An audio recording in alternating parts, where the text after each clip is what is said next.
This is Bruno. I'll never forget the first time I met him. He was in a huge box, a giant. I've read how big the breed can be, but it's not very convincing. He hadn't come until I met him for the first time. His tongue is out. He's huge. His paws were slayed on the floor, but his gaze held the surprise of a small child. It may have been massive, but it had a sweet air about it. And that's when I realized not only a big dog, but also a loving soul. Bruno's arrival changed the balance of the house, but not in the way we expected. On the contrary, it didn't cause chaos, nor did it scatter things. From the very first night, he adapted as if to say, I am part of this house. On that first night, what I was most worried about was how our 4-year-old daughter Emma would react. We thought he'd be scared of her, but Bruno had to put her on the couch, and Emma didn't react. He lay down right next to her. It was as if he was waiting for Emma to love him. Emma loved animals, but Bruno was on another level. His with a huge tongue, a body almost as tall as Emma's, no noise,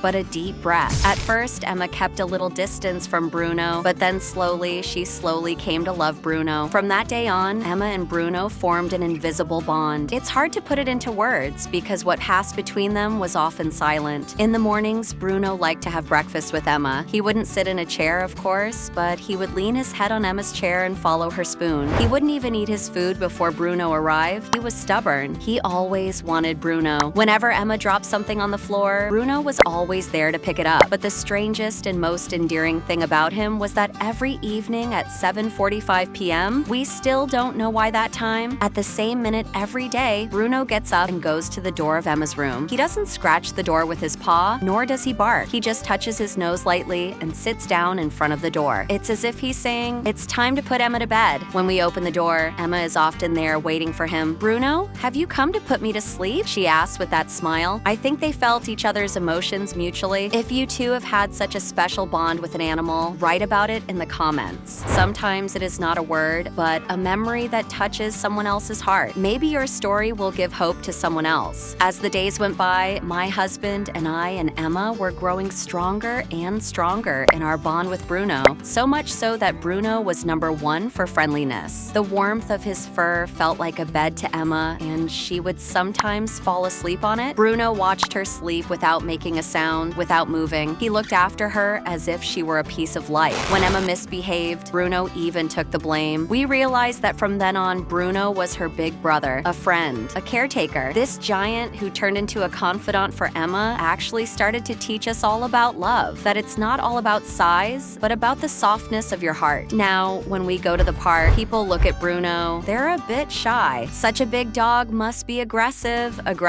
they say. But Bruno is so soft that they feel it at first touch. The children sit on him, hold his hair, examine his paws. Bruno doesn't react at all. He just stretches his head and breathes softly because he knows to be more careful with the little ones. And in his heart, there is always plenty of room for the little ones. If you smiled with the story of Bruno, this giant but gentle soul, stay with us because we're not just telling stories here. We remind you of the quiet power of real connections. If there is a story that touches your heart, share it. Maybe one more person will smile. Remember, one smile is worth everything.